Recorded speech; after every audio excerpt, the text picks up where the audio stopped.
மாப்பிள உங்க அழகு மணி வந்திருக்கு பாக்குறீங்களா?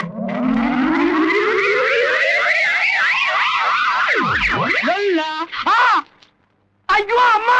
என்ன என்ன என்ன என்ன என்னங்கடா அது? பொண்ணை கேட்டா தும்பிக்கை இல்லாத ஒரு யானை கூட்டு வந்து உட்கார வச்சிருக்கீங்க. தம்பி நீ அன்னைக்கு அவ்வளவு தூரம் அடம் முடிச்சு கல்யாணம் பண்ணிக்கிறேன்னு சொன்ன அழகு மணி இவதான் மானத்தோட தங்கச்சி. இதுக்கு பேரு அழகுமணி. அவன் மானஸ்னா எட்டி இடுப்பு மேல மிதிச்சு விடுவேன். இந்த பாருங்க, முகூர்த்த நேரம் தவறுது. முதல்ல தாலி கட்டுங்க, அப்புறம் பேசிக்கலாம்.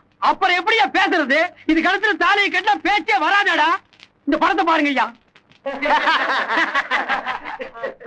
ஏன் எல்லாரும் சிரிக்கிறீங்க? நீ சினிமாவே பார்த்தது இல்லையா? இல்லையே.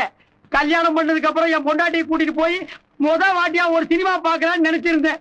என் ஆசையில படுவாவி மண்ணை போட்டான் ஐயா. அது மூச்சிய பாருங்க ஐயா, ஹோட்டல்ல வர சொல்ற சட்டி மாதிரியே இருக்கு. இதோட எப்படியா நான் தாலி கட்டி குடும்பம் நடத்த முடியும்? அது அன்னைக்கு வீட்டுக்கு போய் பாயசம் சாப்பிட்டு இல்ல, அன்னைக்கே யோசிச்சிருக்கணும். பெரிய மனுஷன் பாக்குறேன், இல்ல ஆப்பி போடுவேன். இந்த ரொல்லெல்லாம் கிட்ட வச்சுக்க.